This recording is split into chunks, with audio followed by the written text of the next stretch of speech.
महामारिया corona भाइरासनि थाखाय बन्द जानानै थानाय कक्राझारनि गोल्ड डिजिटेल सिनेमा हला बेखेवजाफिनसिगोन। कक्राझारनि बेसरगावआव लुफुंनाय केन्सार केयार देहा फाहामसालिखौ 28 एप्रिलाव गाबोन बेखेवसिगोन।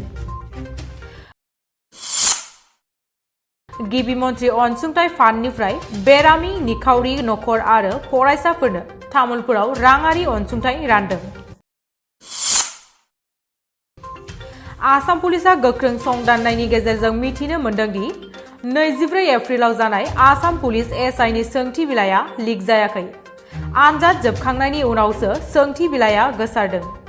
आनजाद जोबखांनायनि उनाव आनजाद मिरुनि नोजोर होगिरिया सोंथि बिलाइखौ लानानै थाङाखै, जायनि जाहोनाव आनजाद होगिरिफोरा सोंथि बिलाइखौ लानानै फैदों।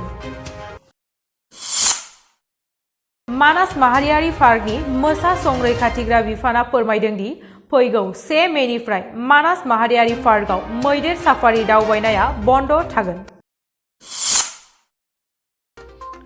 तामुलपुराव 2, 3 आरो 4 मे सानथामनि हाबाफारिजों खुंफुंजानो गोनां 61थि बर' थुनलाइ आफादनि जथुम्मानि थाखाय गोख्रोङै थागथियारि खालामनायखौ नुनो मोन्दों।